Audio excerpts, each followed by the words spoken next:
Lights, camera, action.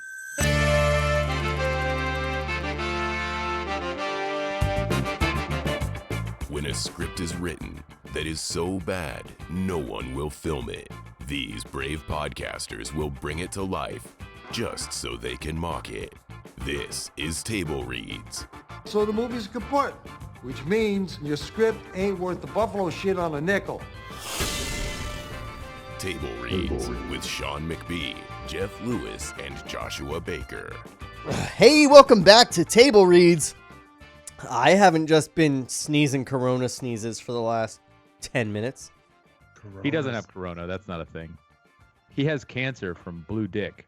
Blue dick cancer. Die. Oh, man. So, we'll get there. But first, we just want to say we hope everyone's doing all right through this weird corona crisis bullshit that the world is living through. You know, I gotta say, guys, I literally never thought I would live through something like this. And this is coming from someone who has spent hours at a time planning for like a zombie apocalypse. Did you really? Oh yeah, when you're working in a projection booth, you have nothing but time to plan for the zombie apocalypse. I mean, I went and bought bullets the other day. I went to Academy Sports, and I bought them online because I couldn't find them anywhere else. And they actually brought them out of the store and delivered them to my car. Drive-through bullets. Wow. I would buy some bullets, except I do not own a gun. Oh. So it'd I be can help kind with of a that. waste. We could throw them at people. I'm going to feed it to them. All right, let's find out where we've been as we continue on Watchmen. Yeah. Previously on Table Reads. The Watchmen, which is the name of a group of vigilantes because Sam Hamm thought people wouldn't get it otherwise, have been disbanded because they fucked up and exploded the Statue of Liberty. Now, several years later, one of them turns up dead and Rorschach assumes that this means someone is out to kill all of them, because his superpower is apparently extrapolation from a sample set of one. Like a game of vigilante telephone, he tells Night Owl, who tells Ozymandias, who tells Silk Spectre and Dr. Manhattan, who already knew because he's basically a blue-tainted god-man, who can have a threesome with his girlfriend without even needing to call that one friend who drops weird comments every time he gets drunk. Meanwhile, Rorschach is tearing up bars, trying to find any random thug who knows who murdered the comedian, and, oh yeah, basically everyone Dr. Manhattan has ever met has a unique form of cancer, including Laurie.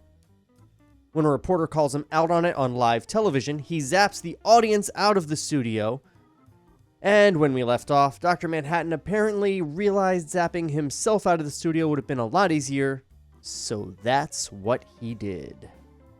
Fade in.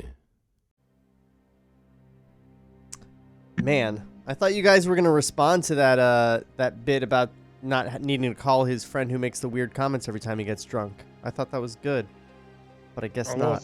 Sean, What? on the Skype video, He gone. you're gone. I'm gone. I got both of you. He went to Mars. Can you hear me? Oh, yeah, I can hear you. I can see him. Can you? Well, you don't need to see me, Jeff. You know what I look like. It's Oh, the wow. same Yeah, thing there he you proved see it. every Sean's time gone. you close your eyes. Can you see the chat pics? Sean? I saw something come up, but I missed it. No, Sean. Because I can't see you guys at all because you're on the monitor behind me. Because, you know, professionalism. The next time that we show up at the studio, there's going to be a second monitor right in front of his face. That blocks you guys out. Yep. I'm going to put my iMac right here. So I have to peek around it to see you. All right. I did fade in, right? Yeah, let's do this. Yeah. Interior, research center, living quarters, night. The place has been pretty well torn apart. Major Adamson is overseeing a crew of technicians in white suits as they post quarantine notices at the entrance. Jesus Christ, can we not escape a quarantine? No.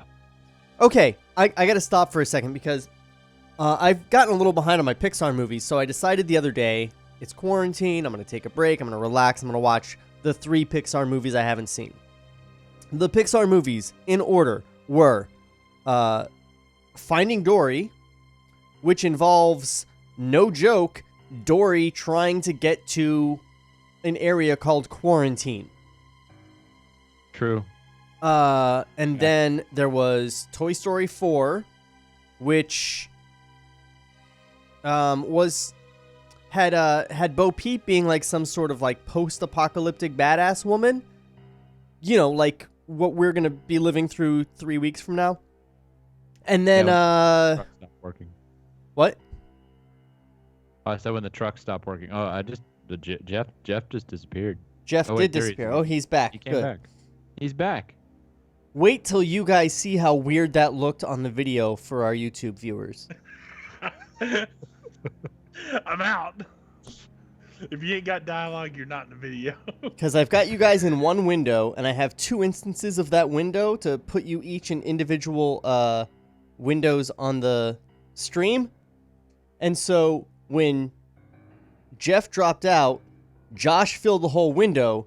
So half Josh's face was in one of the boxes, and the other half was in the other. And it was real weird. Just real weird. I can't wait till you guys see it. I'm now directing this podcast. I will be getting all the zooms.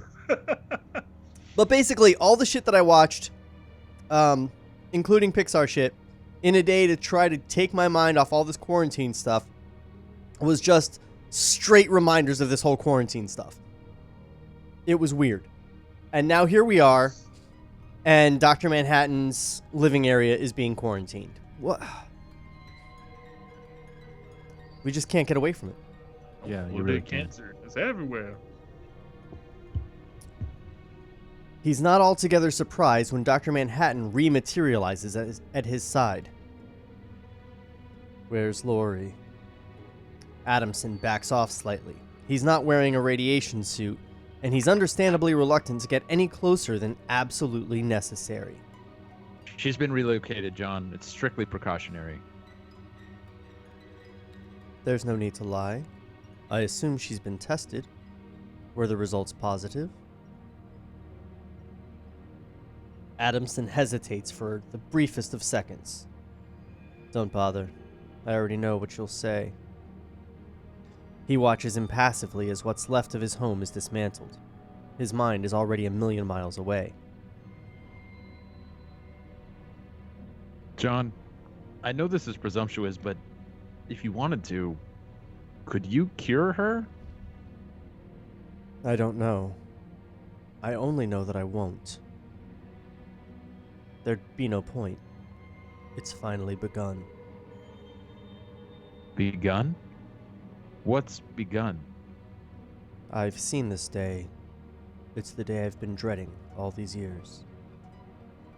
You see, Major Adamson, Lori Jupeshnik was the only human being I cared for.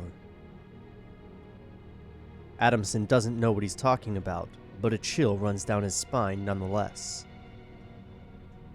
My work here is finished. God be with you, Major. And with that, he vanishes. His double-breasted suit he leaves behind. It hangs in midair for a moment, then crumples into a pile at the Major's feet. Good Lord. Cut 2. Exterior. Outer space. And it's about as exterior as you can get. We're a few hundred miles above the Earth. The curvature of the globe is readily apparent from this height. You hear me, B.O.B.? And the surface looks placid and eerily beautiful. Oceans and continents overlaid by a pattern of shifting white clouds. From frame right, a blue figure swings into view, eclipsing our planetary vista and disappearing again off frame left.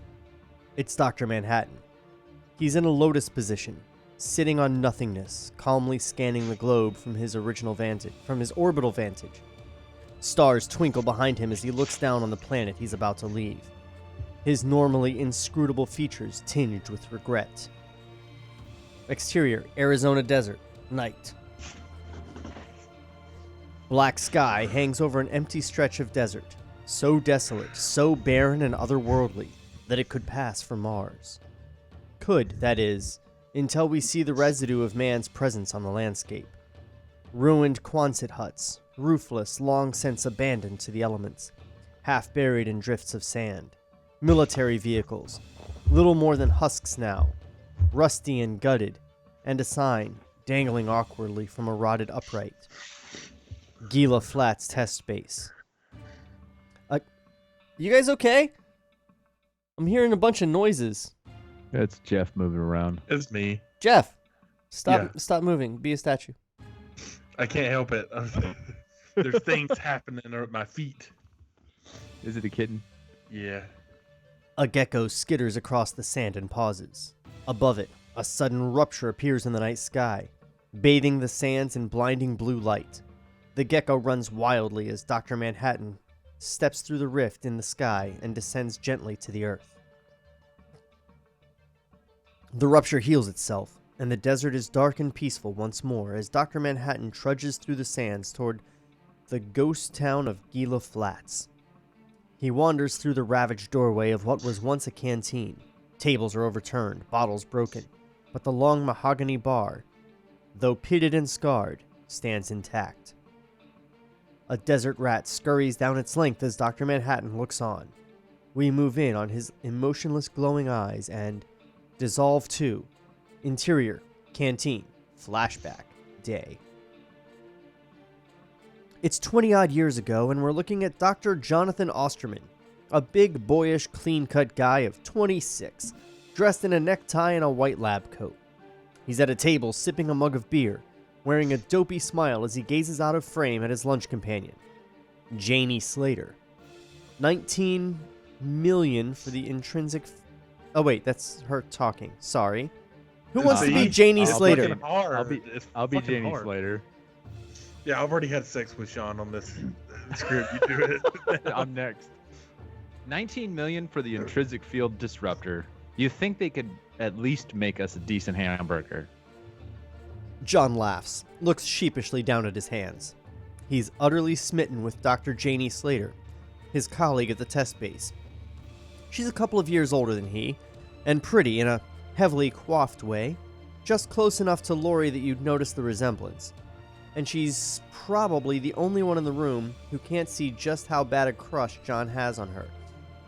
I'll say, if we ever get off this Looney Tune project, I'm gonna head straight for civilization and buy me a big thick steak.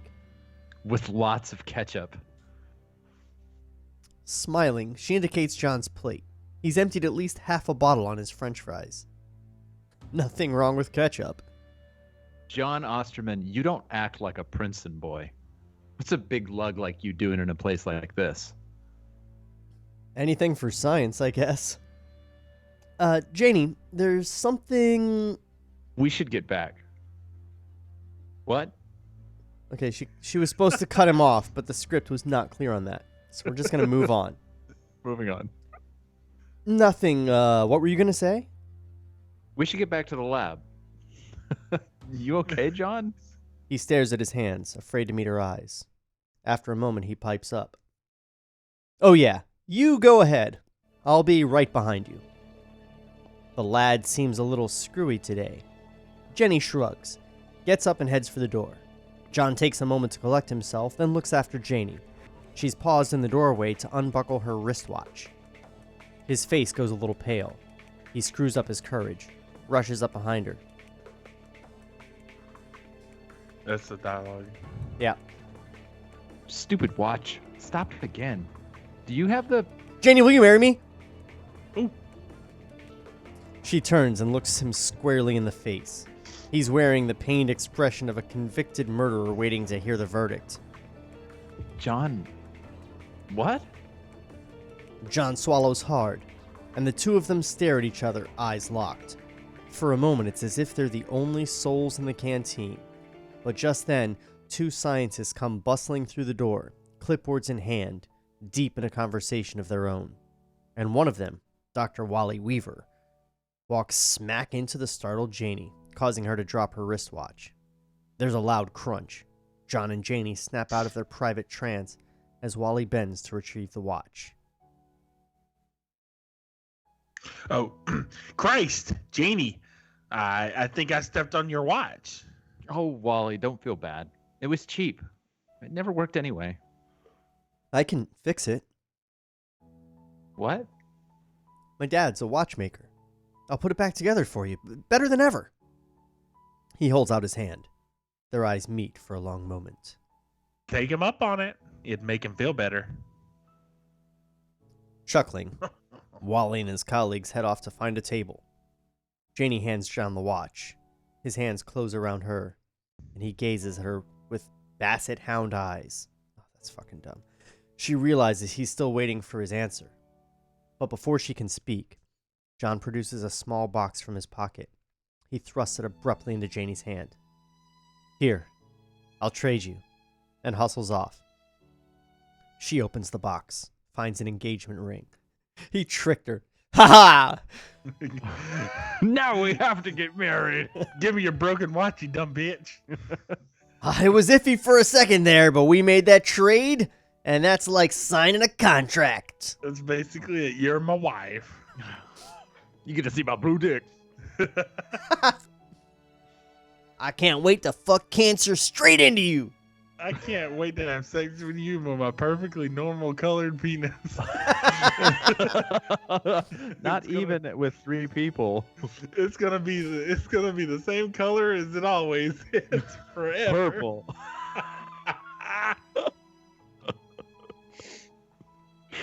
Oh, good old regular colored dick. Nothing but a good regular colored dickin'. I can't see Sean, so I don't know when enough's enough. It's never enough. Bad. He's like.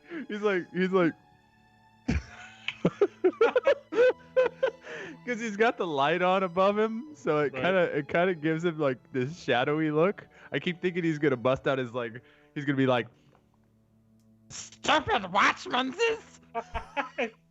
drinking milk. yeah, like. She gives her the ring! We wants the engagement ring. Dude, this is honestly so it's not shitty, like it's not like poorly written or whatever, like as far as subject matter. It's just the most boring way to tell this fucking story. Yeah, they found the worst way to tell it. Yep. Like nothing. One could argue that is shitty writing. Well, I mean, yeah, but we've read really fucking bad scripts on here. This is passable. It's technically proficient, right? But it is been a movie. Bad adaptation. Yeah, it's just Remember, the most boring way to tell this fucking story. This is the guy that wrote a Batman movie in which Batman shows no evidence of having trained for a life of crime fighting in any way. He does no special, martial arts. He does no crime solving.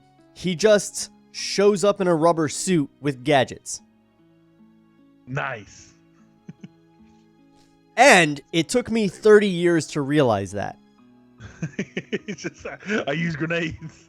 Like every Saturday night, man. It literally wasn't until I saw it for the 30th anniversary in theater reissue that I realized, holy shit, this Batman didn't train anywhere. He got a bunch of gadgets and was like, all right, I'm gonna try this. Yeah. He was a fucking wise guy that fucking shot his shot and it worked. It just worked, and he ended up fucking a lady who thought she was a cat. He's like, I love her. And we're gonna quote each other, but in reverse, and that will, and then she's gonna make out with a guy with a taser in her mouth, and she'll die. But not really. You need to help us fight the penguin. Nah, what about this corporate businessman Max Schreck? I'll take him on it. Never mind that he's Named after the guy that played Nosferatu. Fucking Tim Burton. Peak Tim Burton. Anyway. Where the fuck were we? Oh yeah. This big ass block of narration. With a little smile, she tries it on and turns to show John. But he's already gone. You know, like a coward. Damn. She stares at the ring. Her smile broadens. Interior, laboratory, day. John's at a lab table, papers stacked all around him. In the center of the table is a piece of black velvet strewn with jeweler's tools. It's his lunch hour, and he's fixing Janie's watch with the black velvet and jewelry tools that he just carries around with him on the military base all the time. Yeah, Like it you do. hasn't mentioned that his dad was a clockmaker or anything. He did, He did? when he offered to fix it. He said, "My dad was a watchmaker." Oh, that's all I needed. Thank you. Yeah. Please don't show me anything else. Because, Tell me. as you know, we can all do the things that our parents could do. Yeah, it's in my blood. My dad decided to tinker. Now I became a tinker. Yeah, I mean, in the story, they're like, no, don't. Like, the dad was like, fuck that, don't be a watchmaker, that's dumb. Like, Well, they were talking about, like, you know, his dad was a clockmaker or a clock repairman until Einstein's theory of relativity came out, and then he abandoned that. There was a whole cool sub-story about his dad, like, not taking up that trade anymore. Like, it being a dying fucking trade. yeah. Man, I really But- got to reread Watchmen. Yeah, there's a whole bit. Like, this shit's the most Yeah. least fleshed out Cliff Notes version of this story you could possibly imagine. I went and got a copy, and I don't remember reading half of this fucking thing. Oh, wow. Like, I read it yearly, so I at least know that. yeah, I couldn't remember like 80% of it when we first started this first episode, and Sure. you're like, you guys are like making all these jokes, and I'm like, oh fuck, I'm in over my head. Like, I Right. need to reread that shit. Like, I'm like, I know what you're talking about. No, I didn't know a goddamn thing. Like, Jeff, I didn't know that you read this annually. Like, Yep. that's a whole new spin. yeah. This he, is he, he reads it and he gets more out of it every year. He's like, man, Rorschach, and I'm like, who? yeah, dude. There was like 2 years where I was just absolutely stuck on every page when he was on the moon. Like, I was talking about that, or on Mars. Like, it's just, I find something new in it every year to kind of fixate myself until the next year. But my parent, just a backstory real quick. My parents bought me this book because it was a comic book when I was a kid, and they said, "Oh, look, he likes the funny books. Let's get him this." They got it at some flea market, and I took it home, and it absolutely was not appropriate for the age that I was at. But I was like, "Oh shit!" Well, So yeah, it it's actually got talks it's got a big vocabulary. blue guy hanging brain through the whole fucking thing. Bro, they did not flip through that shit. It's a comic book, and it had a smiley face on the front. Like, fuck it. Like, Yeah. This is for him. This will keep him busy and shut up for a while. And it did, because I had to learn what the fucking words meant throughout this book. But yeah, it's been seminal ever since. Wow, that's great. So, you can help fill in all this shit. But of course, this is a watered down Cliff's Notes version, because the description that fucking Alan Moore wrote for panel 1 is 3,000 word essay, basically, in all caps. Like, Right. it's so fucking dense. There's no way. Like, I really just want to see, like, physical printouts of his scripts for the comics, because it's gotta be, like, a room, right? Just data. Just zeros and ones that if you plugged it in, if you scanned it, it would come into like a photo. But it's just zeros and ones that come from his fucking brain. That guy's insane, and I love That's him. a lot of time. It's so much time. I wonder if this script was, like, the first thing where he was like, oh, maybe I shouldn't let people do this. It'd have to be. Like, I can't imagine him spending as much time as he did per frame, and then they give him this. No wonder he fucking hated it. He's like, yeah, none of this makes sense. Like, at this point in the story, we've had Edward Blake die, and then Veidt went and told somebody, and they're like, no, and then his wife left, or like Dr. Manhattan's wife left, Laura, to go have dinner with Daniel for no reason. There was no... Yeah. prelude to that whatsoever. They didn't have the sex. There was none of the erection problems. Like none of that shit that's essential to those characters happened. It's just line, beat, go. Like, I don't know. But he did add in the blowing up the Statue of Liberty scene first thing. So that's my favorite part of the book. So when Alan Moore, it was helpful actually, because that way when Alan Moore got the script, he didn't have to go past the first page before throwing it away. Yeah. So he didn't actually have to read anything of his work being brutalized. Yeah, what if he didn't finish it? What if he like read the first page, it's like interior Statue of Liberty, and he like texts back, he's like, yeah, you sent me the wrong script. What the fuck is this? But you remember, this was back when he was like actually hopeful about this shit. He's like, oh yeah, Sam Hamm's doing it. He's a great writer. I have as much hope as I could possibly have. And now he's like, fuck you. Why are you asking me about this? Go to hell and die. I'm not going to watch it. I don't want to know that it exists. I saw a Miracle Man comic. Okay. At a bookstore recently. And because Alan Moore has insisted that the big publishers take his name off of everything, it just says written by the original author. Oh, no shit. It doesn't say Alan Moore on it anywhere. Whatever, man. He's such an asshole. Like, he's a fucking baby. He makes you feel bad about liking his shit. Like, he's like, oh, you like that? Well, you're dumb as fuck. Like and it's Miracle Man. It's something he created. They're not like doing shit to it, The only other person that's really written Miracle Man is Neil Gaiman, who is his friend. He's like Neil Gaiman's mentor. So who wrote the really old serials for Miracle Man? Because if I'm not mistaken, Alan Moore just kind of came in for Miracle Man the same way he did Swamp Thing, which was to make it better. Yeah. Like there was the old shitty Miracle Man, like funny business, like the whole Komoda and shit like that. Wait, was that real or my recollection was that was like a creation of the comic. It was, but it was using the originals as the dream, if you remember the simulation that they were in. Yeah, but I thought he was referencing things that didn't exist because it was all sort of based on Captain Marvel, the Shazam Captain Marvel. Right. Maybe I'm wrong, but I thought that's what I remembered seeing. I'm gonna have to look that up because I'm curious about that now. He did the same thing with Swamp Thing. He took Swamp Thing, and his run of Swamp Thing is like the run of Swamp Thing. Like that is what my version of that shit is. And so he just kept taking other people's ideas and making them better. But you got to be a dick about it. And it's one thing to take your name off an adaptation of something that you created, but to take your name off something you actually wrote. Yeah. Right. And it's because he doesn't want them capitalizing on his name.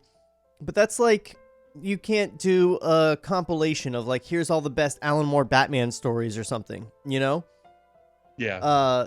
But when it's something like Miracle Man, like, don't make them take your name off that shit. Just, like, be a grown up. They could have made this movie that we're reading right now. And you know what? People could still fucking read Watchmen. It doesn't make Watchmen any different. Yeah, that's true. That's a good point. And that's Neil Gaiman's take on it. Not this specifically, because I don't think he would like call out his buddy like that. But that's how Neil Gaiman feels about his own work. Is I don't care like if they make a movie that isn't what I envisioned, then that's just a bad movie. My book is still there. You can fucking read it, and it's still exactly how I wrote it. They didn't release the movie and send the people into the house to like burn all the fucking books. So like, nope, this is the only piece of this media you get now, and take it off this fucking shelf. Yeah. You don't get to go backwards on that. Right. Yeah, I mean, even George Lucas couldn't stop people from still having the original Star Wars trilogies. Right. I bet he would want to, though. Yeah, fuck that guy. We're moving on. Ooh, He Western. tightens the central screw which holds the hands in place, then fits the crystal into its housing and gives it a light tap. With a big, childlike grin of satisfaction. The boy's in love, remember. He gets up... Oh, fuck you.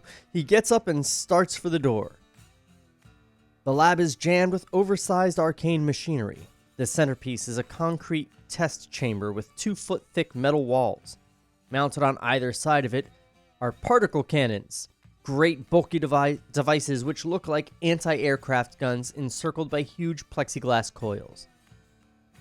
He stops, spots his lab coat hanging on a peg in the corner, and walks over to grab it. As he's putting it on, he hears a tiny squeak from the direction of the test chamber.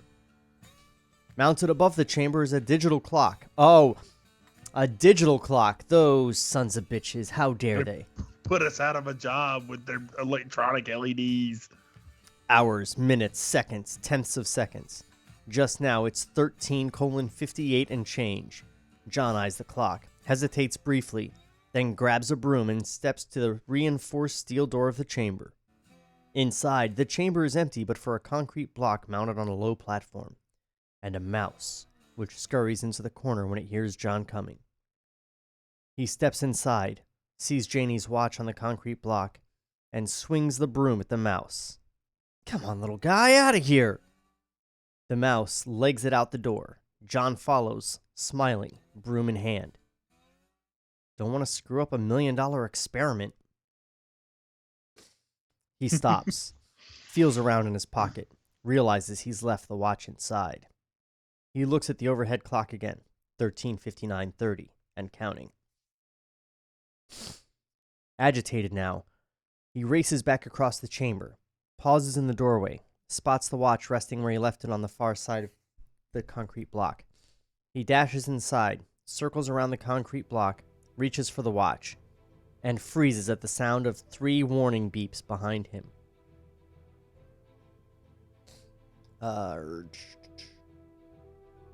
White-faced, he snatches at the watch and ducks around the concrete block, too quickly. He nicks his shin on the projecting edge of the support... This is taking way too long. Right?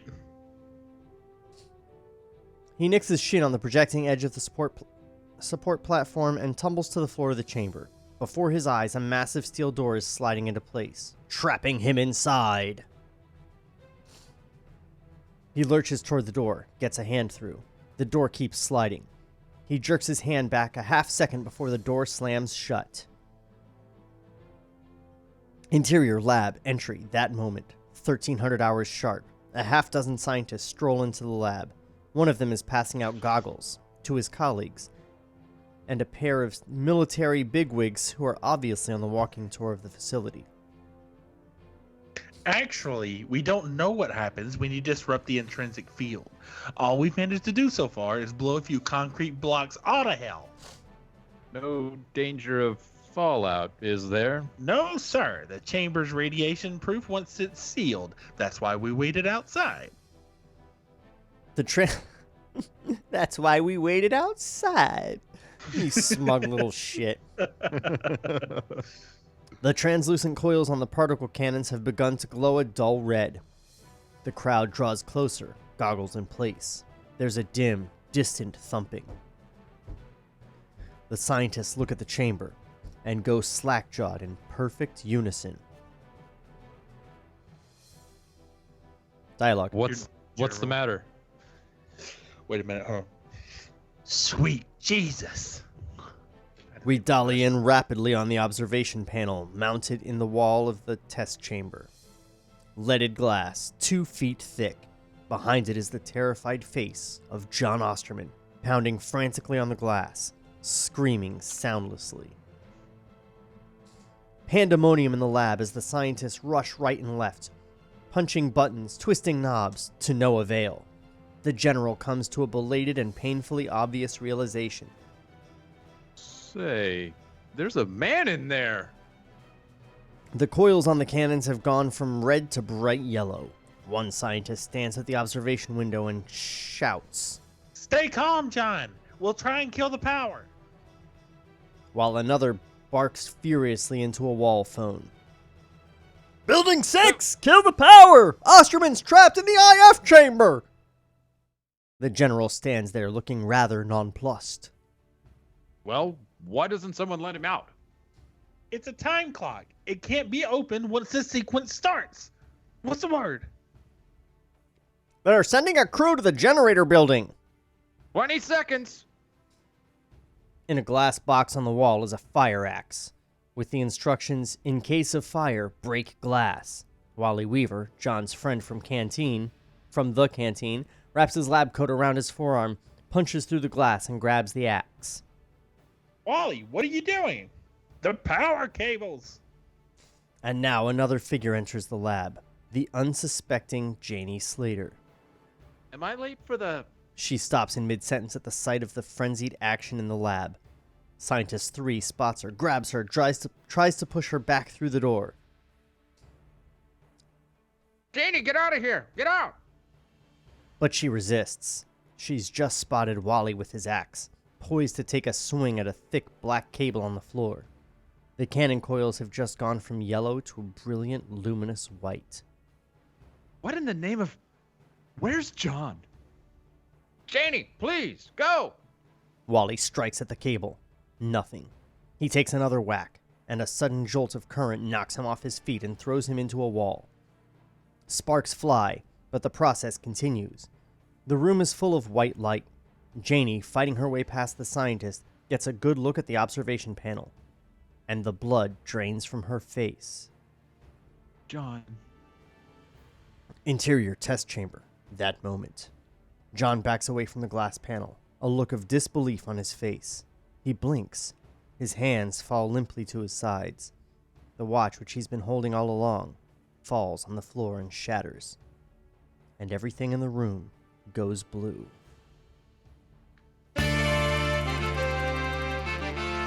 Table Reads will return after this brief word from our sponsors. What's up, docs and docettes? Trevor Thompson, the self-appointed Looney Tunes critic here, and if you like old cartoons and watching online reviewers dissect them, then you probably said the same thing I did about 2 years ago. Hey, what the fuck? Here, watch your language, bud. Every Saturday morning, I do a brand new commentary of a Warner Brothers short. All throughout the month, I do video essays examining the history of these cartoons. Catch my videos on youtube.com/FerrisWheelhouse2, or just use the hashtag Looney Tunes Critic. And now, here's Eric Bauza, the new voice of Bugs Bunny. You've been listening to the Looney Tunes critic. Ain't he a stinker?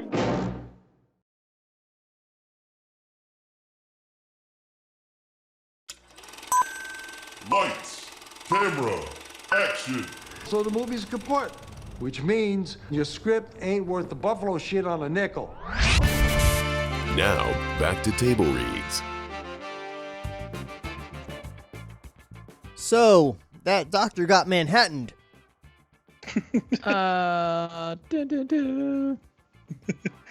Yeah, that was the best way that they could possibly have told that scene to happen. Definitely not shifting through time. The whole, she hands me a cold, perspiring glass. I'm in the field. I forget my coat. Now I'm back and I'm playing skee ball. Like, none of that shit was interesting. And it was already written. They're just like, and a scientist goes in and he gets trapped. And then Okay, bad shit happens. what if instead of all the weird timey stuff, he stubs his toe? That's a lot of cuts. I think maybe we should just have it happen. not tell about an incident in a very interesting visual way. It just happens. Fuck it. Yeah, I mean, those editors, they get paid by the cut, right? So let's just have a guy in a room, and there's a thing that he hits his shin on, and I mean, what worse? Everyone's gonna be thinking, what could go worse than that? I mean, hitting your shin on a thing, that's so tough. Nothing could be worse than that. But then, blammo, blue guy. So they're in this high tech military room. They're messing with some intrinsic field stuff. Guy sees his buddy trapped in the fucking vault closet thing. What does he do? He grabs the nearby axe that's totally in this room, and he starts chopping the fucking power cable. I literally thought he was going to try to chop through the 2-foot thick leaded glass. Why is the axe there? In case of fire. In Or case blue of- guy. it In case didn't of blue work. guy break glass. The first time it was necessary, it didn't work.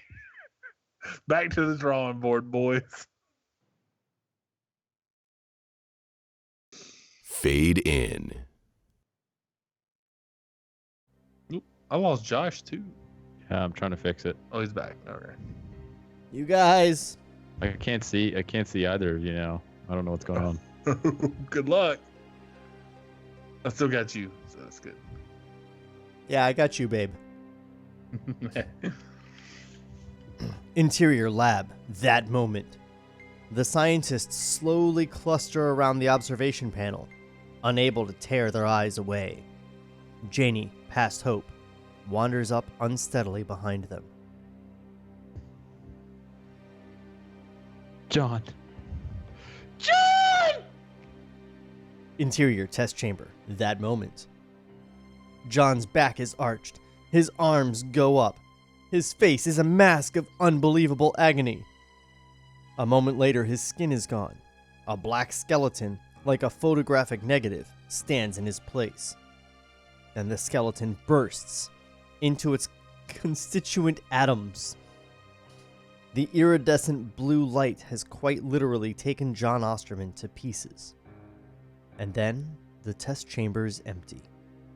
The blue light begins to dim, and we're looking through the window panel at the stagger faces of the scientists.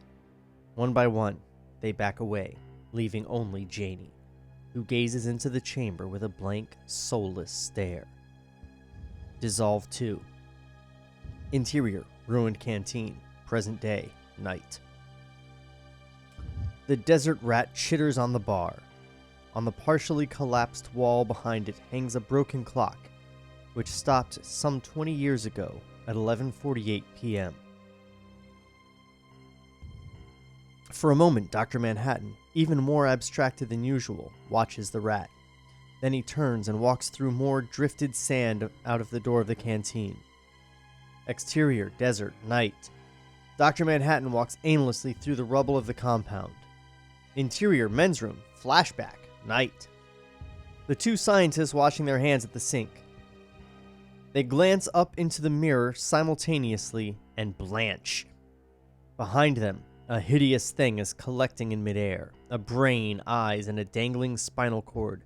Wriggling new neurons, a gruesome disembodied central nervous system. They pivot, shrieking, just in time to see the creature evaporate in a haze. Got one. Of shimmering blue light. Exterior, desert, night. Dr. Manhattan keeps on walking. Exterior test base, flashback, night. Horrified sentries fire their rifles, then turn and run. A partially muscled skeleton stands by the perimeter fence and screams for several seconds before vanishing altogether. Yes. I love using Wilhelm anytime I can. Exterior, desert, night. Dr. Manhattan keeps on walking. Interior, Gila Flats Mess Hall. Or is it Gila? Is it Gila like Gila Monster? I don't know. I don't know. They're in the desert. You're making it up right now. I'm gonna say Gila Flats because I'm an American. Dinner time. Janie and Wally at a table. Janie. Sorry.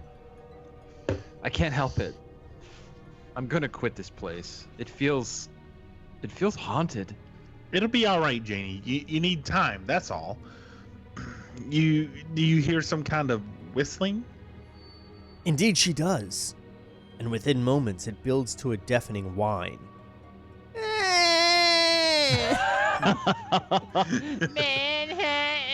I can't work around all these babies.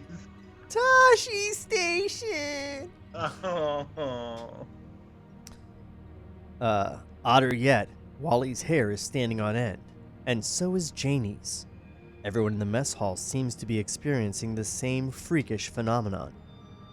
Utensils rise from tables and drift magically into the air. Without warning, the overhead lights blow out, and a brilliant blue glow suffuses the room. All eyes turn toward the source of the glow. The fully formed figure of Dr. Manhattan, floating above them, nude, hands spread like some majestic blue messiah. Metal trays and utensils hover in midair around him, throwing off sparks. Jenny gapes at his face. She recognizes it instantly. Her hands go to her mouth, and she lets out a horrible, endless shriek.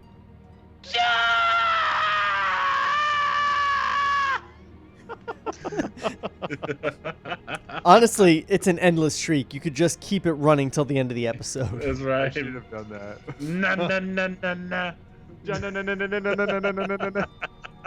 Oh man, I wish I still had the Bionic Man jump sound effect on my board. Oh, that's going. Because I used to, because we read The $6 Million Man by Kevin Smith on this podcast.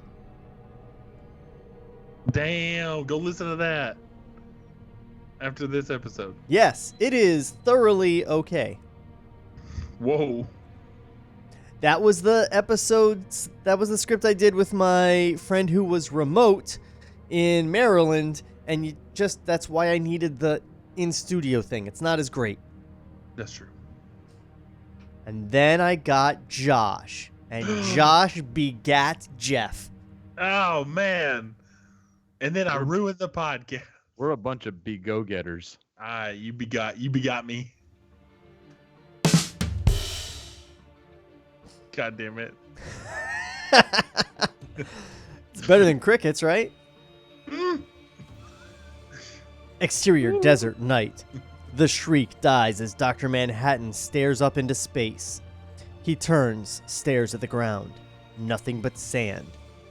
He stoops nonetheless and begins to dig. Yeah, why not? A couple of inches down, he finds what he's looking for. An ancient, tattered photograph, faded almost beyond recognition. Young John and Janie Slater. I really want it to be Jenny Slater every time I see it. No. Which is like Jenny Slate, you see. Ah. She's holding up her hand, showing off her brand new engagement ring. His fist closes around... Wait. When did this happen? He's with her. She's holding up her hand, showing off her brand new engagement ring. That never happened. He gave her the engagement ring and ran away to fix her watch, and while fixing her watch, turned into a ghost. Maybe Yeah, they I don't know. left it out. Maybe that was an engagement photo from a guy she broke up with before she started dating John, and he was still in the picture. Like it's her ex or her ex-fiance's ring. Oh, I gotcha. It's so fucking stupid. I'm trying to make sense. My brain won't let that crack just stay there. No, it's... Yeah. Hey, this is the first, like, legitimately this makes no sense moment. I mean, other than, like, makes no sense from, like, just a story structure perspective. There's plenty that makes no sense. Maybe he created the picture with his mind. And buried it in the sand. Yeah. And then went looking for it. Because he's That in was- all places at all once. That was All time. maybe he sends his other self before in this little hide little Easter egg, little fun little bit. Oh, it doesn't help. I know what all my others know. Before I get there, hide something from me.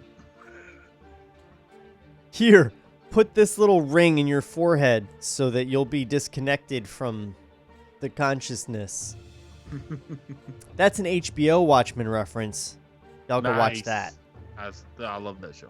Oh, I got a connection lost. Who's lost? I see both of you. I've got a frozen Josh and I've got a non-existent you. Oh, I fell off. Oh, Here I Josh am. is back. Here I am. Guys, we are doing our best. Her brand new engagement ring. His fist closes around the snapshot. His eyes slowly shut. Series of shots. Ooh. That is literally the description of every movie. Quick, That's actually good. quick, almost subliminal visions of the past and future. John's black skeleton burst into atoms in the test chamber. Janie shrieking in the mess hall, her face bathed in blue light. Lori at a breakfast table, drinking coffee, reading the paper. There's a sudden flash of light. The windows shatter inward. A terrible blast of heat chars the skin off her bones. A city demolished by a nuclear blast. The inevitable mushroom cloud rising swiftly, blotting out the sky. Wait, is it saying that Lori died? It's saying okay, she's going to die in a nuclear explosion. I understand. But he can't change anything in the future, right? He can only experience things as they are, and that is how they are because he's experiencing it as it happens, not actually seeing in the future. He's just experiencing all of time at once. So this can't happen. This writer has no fundamental understanding of how Dr. Manhattan works, which you really need if you're going to adapt Watchmen. He wouldn't have been able to see this anyway. Vite was blocking his vision with the tachyons, so there was like a blank. There was a huge piece of his vision missing, which is what drove him crazy. But what I'm saying is that nuclear blast never happens. This is true. Lori does not die that way, so he would not see her dying that way. It's a nightmare. A god had a nightmare.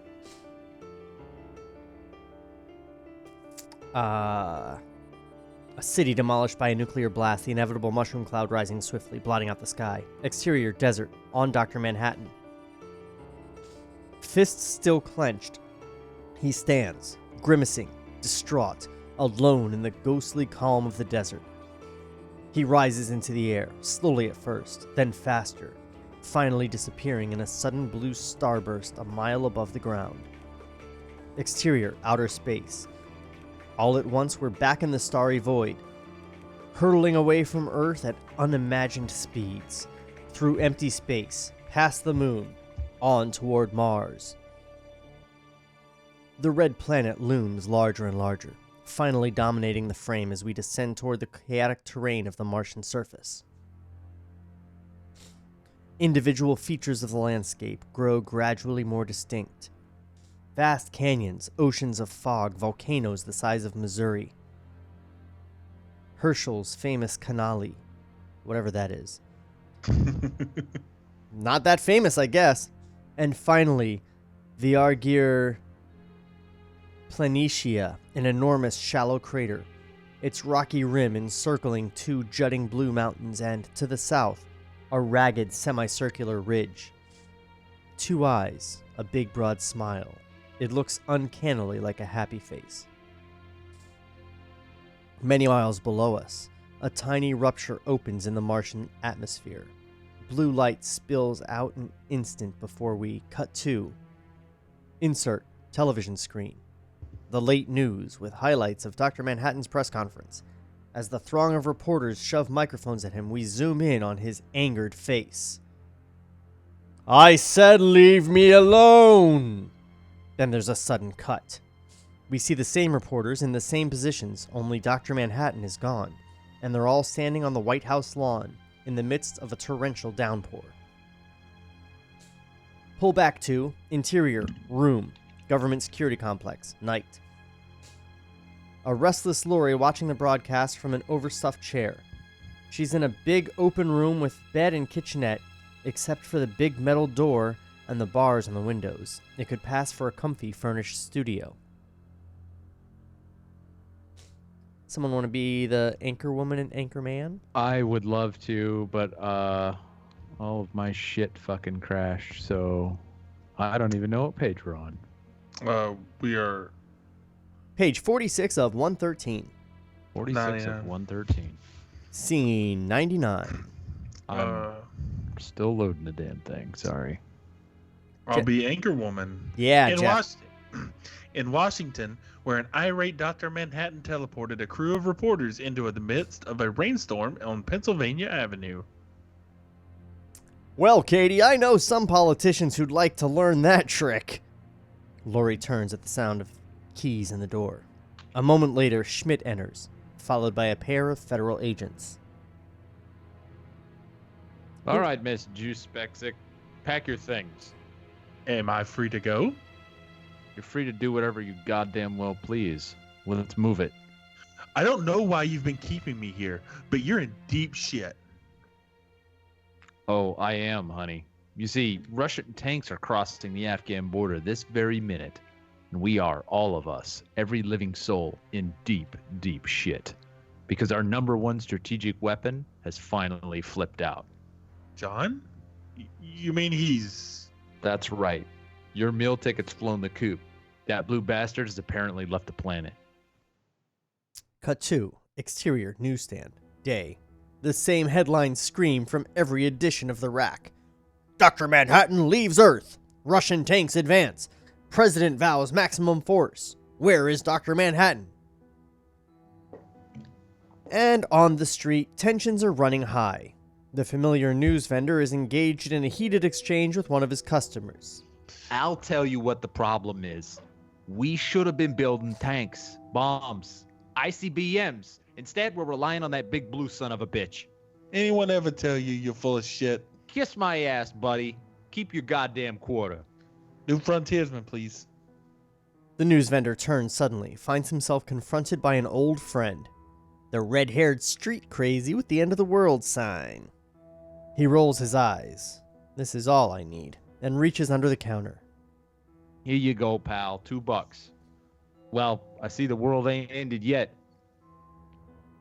The street crazy eyes the lurid cover of his magazine. Exposed. Red plot to frame Dr. Manhattan. How do you know? Cut 2. Exterior. Tenement building. Night. A row of decayed walk-ups in a fringe neighborhood downtown. A drunken couple, a gaunt middle-aged man and a blousy overweight woman, totter down the street arm in arm. Neon signs blink on and off as they mount the front steps of a seedy building, exchanging tipsy giggles. Interior, tenement apartment, night. A 3-room hellhole, decor by Goodwill. A door opens, and the man ushers his date inside with exaggerated formality. Her name is Lucy. His is Edgar William Jacoby, but for reasons soon to be revealed, we'll call him Moloch. Who wants to be Moloch?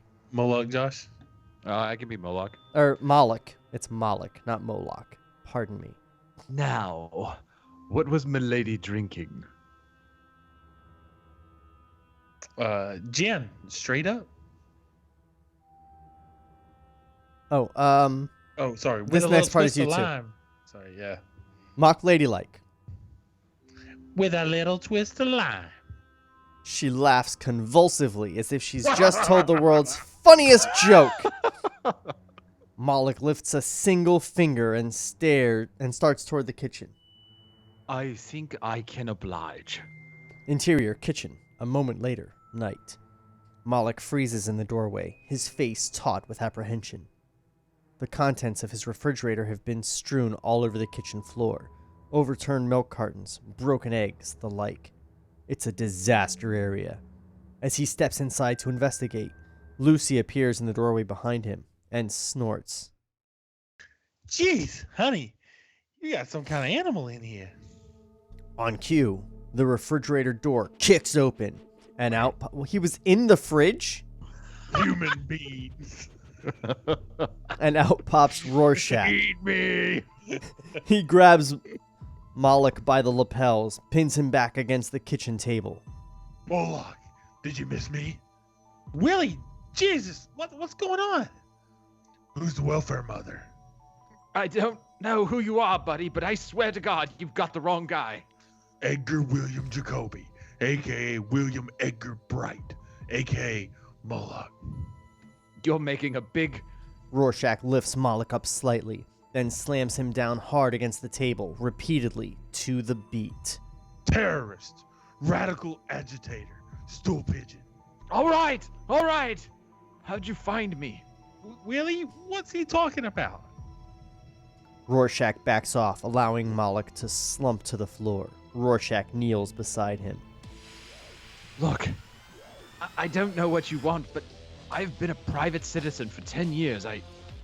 Rorschach cups one gloved hand under Moloch's chin and pulls him close. Then, for Lucy's benefit, he explains. Turned state witness in 75. Earned himself a brand new face. Twisting Moloch's head to one side for a better look. But ugly then, but ugly now. He shoves Moloch back onto the floor, then stands. There's a sugar bowl on the table. Rorschach spots it and pockets a few cubes as Moloch gets up to dust himself off. Comedian dead. Dr. Manhattan in exile. Obvious connection. Who's behind it? Wait, I gotta stop here. It's like right now, right at that line, Sam Hamm realized, oh shit, Rorschach talks in like little snippets of sentence. Yeah. Right. Yep. I was wondering that same thing earlier. He never says more than he has to, and he only speaks in actual subject matter. Yeah. And he's like, oh man, I can just copy this.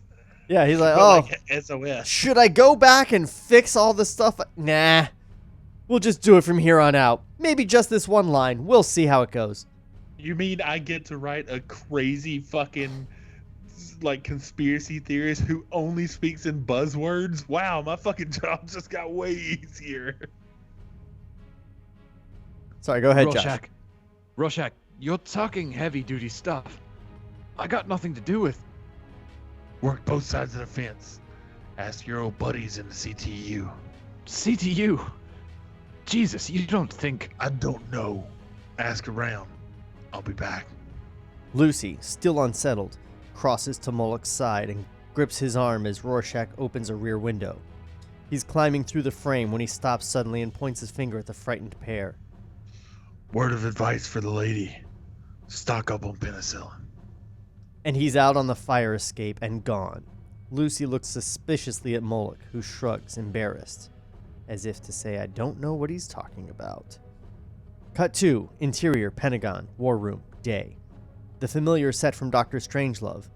Top brass seated at a big round table with a huge Mercator projection map of the world looming in background. The Afghan-Pakistani border is highlighted in red. A military analyst paces in front of the big board with a penlight pointer, highlighting areas of strategic importance. Our projections show Pakistan falling within a week. From there, it's 60% certain they'll try to take Western Europe. Respectfully, sir, our NATO allies are getting itchy. They're quizzing us about the possibility of a first strike. Move in on a tall chair at the head of the table, the back of which bears the seal of the President of the United States. What do you want from me? Give him a Nixon. I don't know how to do Nixon. No, I'll First strike. actually, Go for it. Jeff, you need to be Nixon because your Nixon is amazing. Just do Al Pacino. Right. Fuck you. But I was really hoping it would be Maximus. Oh, you want me to do Maximus? That's more lore. I'm here. I'm here for it. Fuck it. Awesome. All right.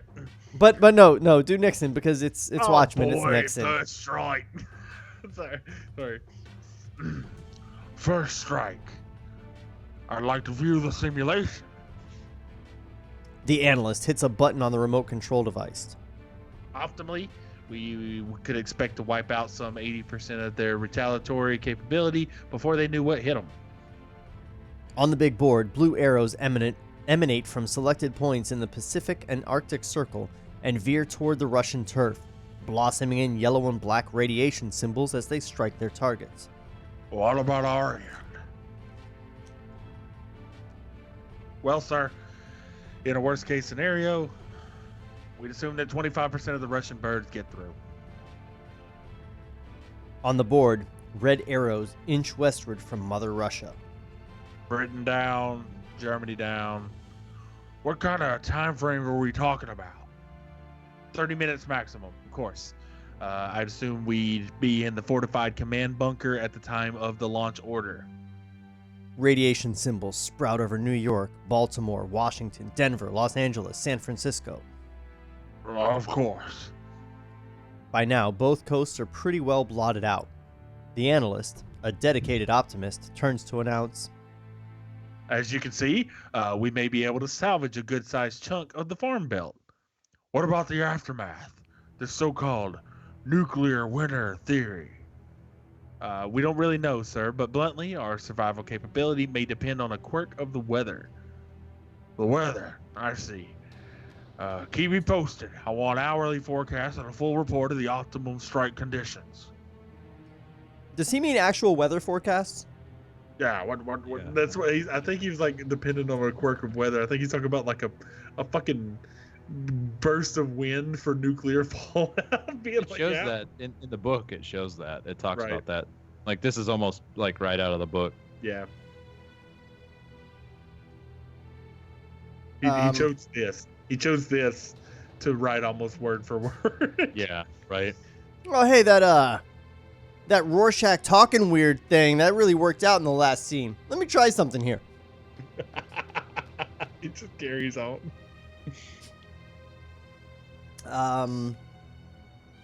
The Secretary of State, our old pal G. Gordon Liddy, pipes up.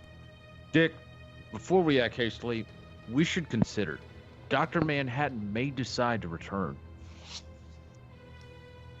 With a heavy heart, the chief executive pushes himself away from the table, and we get our first good look at him. His face is lined and tired. His hair is flecked with white, but he's none other than that beloved statesman, Richard M. Nixon, still vital and robust at 74.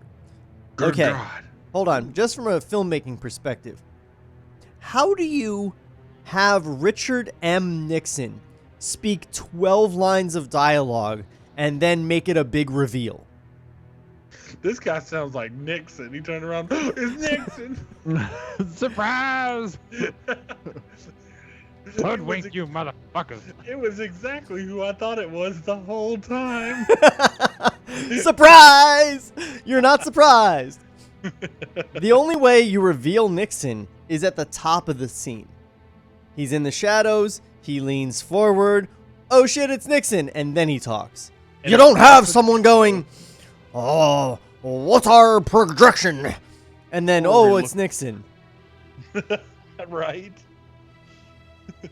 Anyway, good God. At times like this, I wish I'd never come out of retirement.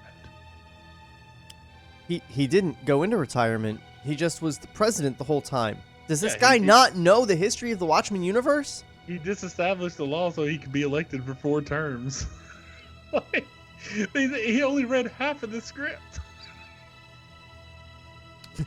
Maybe instead of reading the comic, he was reading Alan Moore's actual script. Maybe And he was just like, I can't even. Oh my God. And then he just went insane. Maybe he came out of retirement to become the president. What?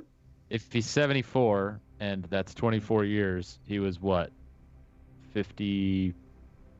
No, Like- he went from like his real world track, became president in the 70s, 72, I think. And then went all the way through, and he actually was president for 20 years in the comics. Yeah, he won Vietnam, so they reelected him president. They gave him like emergency powers and shit. Like, it was a whole debacle with it. Oh. And then he's president all through Watchmen, and you see that in 88, Redford's running against him. Oh, yeah, yeah. At the end. And then obviously Redford doesn't win in 88, but according to the HBO TV show, Redford becomes president in 92 and hangs on to it until now, at least. So that's the way that goes. Anyway, that's a nitpick. Oh, yeah, spoilers. That's a nitpick, the coming out of retirement line, but still just indicates that he doesn't know what's going on in these comics. Right.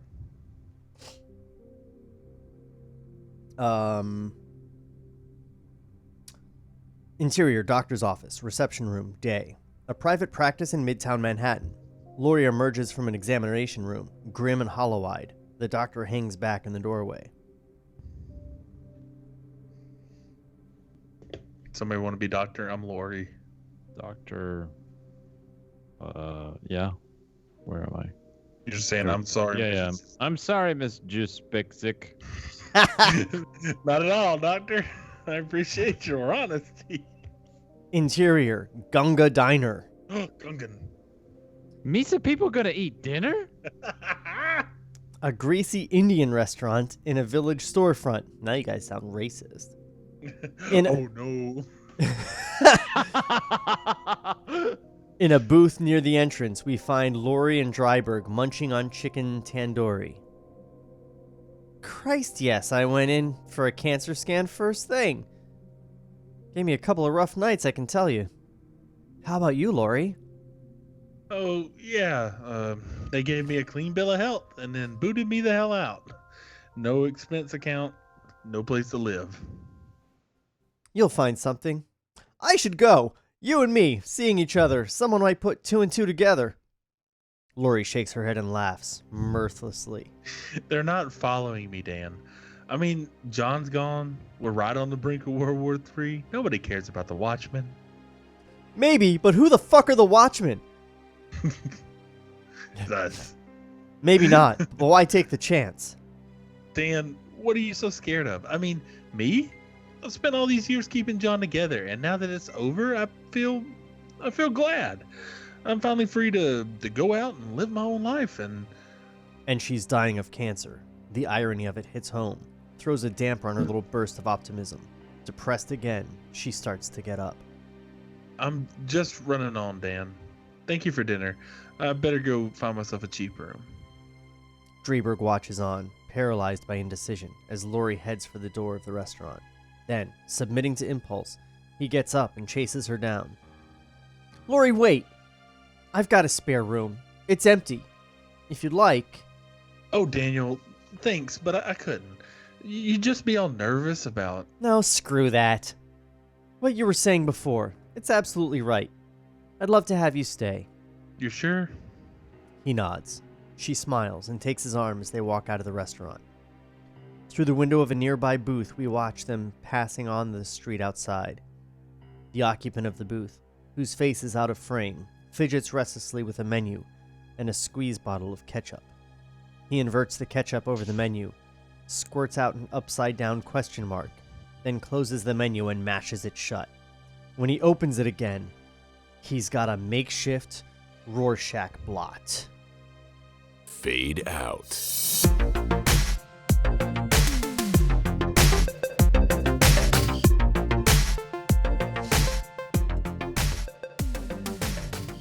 I had to fade out right there because that was fucking dumb. What is this movie's obsession with fucking ketchup? I don't know. Yeah. Ketchup is not as big a deal in the book.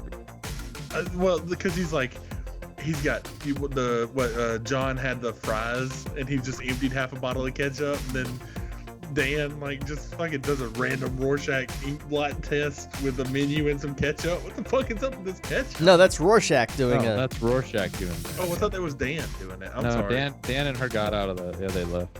Oh, either way, the script writer with his infatuation with fucking bottles of ketchup. It is weird. It's true. So, how far are we in this damn script? Almost halfway. It's not bad. We went on a little bit of a tangent about Alan Moore's other works. We're trying to make it entertaining and just show people hey, you should give literally every other form of the Watchmen but this your time and effort. Yeah, It's true. This isn't super terrible. It's just boring. It's not so bad that it's hilarious either, you know? But it's also an adaptation of a seminal piece of comic book literature, one of the greatest graphic novels ever written. And it's like he just surgically excised all the magic and is just plodding through the broad brush strokes. Yeah. That's what I felt the movie did. Yeah. I'll go to bat for the movie. I really like the movie, but I don't think I'm in love with it for like the whole purpose of the movie. I think I'm only in love with how stylistically it worked for him. I love the time jumping, and honestly, the easier work is that he took most of it frame for frame from the fucking from the book. Yeah, the movie did a lot right. I felt that he really did like bitch out on the ending. I agree with him on the ending. I don't think we were ready for the giant tentacle monster ending. No, I was ready. I was there for it. I wanted it. Now, if you were gonna punk out and not have the giant squid, what he did made sense. Yeah. Making, for Ozymandias to make spoilers for the end of the script, but I don't know why this would be your introduction to Watchmen anyway, so I'm just gonna do it. For Ozymandias to make the big bad that unites the world be Dr. Manhattan, because Dr. Manhattan's like the one person that could realistically be an obstacle to him, that makes sense to me. Yeah.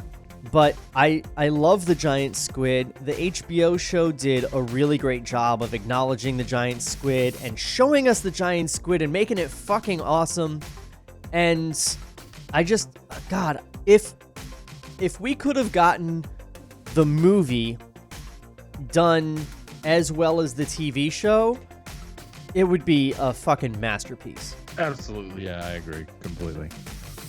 The cool thing about the show is that we sat on this book for fucking 30 years. Like, people have been dissecting what every bit of this shit means for the last 30 years, and then they come out with a TV show prequel that is a absolute like love letter to everything that book was, and they took all the little stuff that was maybes in the comics, and they're just like, nope, committing to it. Yeah, we're committed fleshing to it out. But here's the thing. fucking rocks. This script was written before we had all that 30 years of dissecting. They had 5 years of dissecting, and they were like, we got this. We got this. Right. 4 years even. The new hotness. At that time, they should have been like even hotter and heavier on the trail of like, what does this mean? What does this frame mean? What is, the irony of a god living on Earth, and he's the most powerful man here, and he moves himself to a place where he has no power at all, like, and no one's amazed, like that loneliness to become the best clockmaker on Mars, Yeah, I mean, it's so soon after the comics. He may as well have been writing this 9 pages at a time, waiting for the next issue to come out. Right. So, Josh, yes, sir. Does that me@joshuajbaker.com still work if someone emails you there? It does. Okay, good. It works. Yeah, it's just an alias now. All right, great. I just want to make sure because it's on the screen. Perfect. I can't see any video right now, but maybe you guys can see me. I can see you. You can reach out to me, Josh, Josh, @joshuajbaker.com. I'm doing a lot of real estate video right now because apparently, real estate's still popping and you're not allowed to go inside buildings anymore. So they're just going to send you a video. Josh sends in the drone. Yeah, that's essentially it. Yeah, send Josh in. He's our drone. I am drone. I can't get sick. If the world loses another videographer, what's the problem? Oh, no. We gotta sell this house. And then for all your Table Reads needs, everybody, you can find us at The Table Reads on Instagram and Twitter, neither of which are updated enough. I'm going to be just real honest with you about that. However, if you go to Linktree/Table Reads, you will find us everywhere you need to on the internet. You can also just do a search for Table Reads on the platform of your choice, and you'll find us. Guaranteed, 100%, you will find us there. And while you're there, if your platform has, a rating system or a review system, give us 5 stars and write a nice thing about us. We're sad and we need your validation. Yeah. Who am artist? But who I am to you. Tell us we're good. Hey, this is episode 119 of this show. We have not charged you a penny to listen to this. It is absolutely free. In fact, I have lowered the number of ads that we play on this show because they were getting annoying. So you're welcome. Now, say nice things about us so we can feel good about ourselves and let our significant others know that they were wrong. This is worthwhile. Yeah, my fiance's actually in the other room, so it's even closer to home. She's like, stop yelling. I'm like, fuck you, I'm Dr. Manhattan. I had fun. That's it for us. We'll be back next week for part... What did we just do? Part 3? We'll be back next week for part 4 of Watchmen. Hopefully we can get through this thing in like 6 or 7 episodes.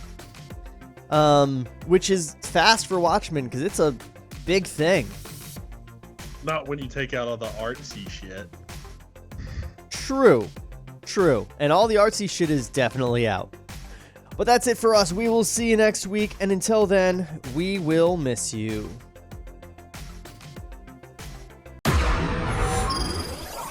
This podcast was created by Sean McBee. For more, visit TableReadsPodcast.com. Cut to black.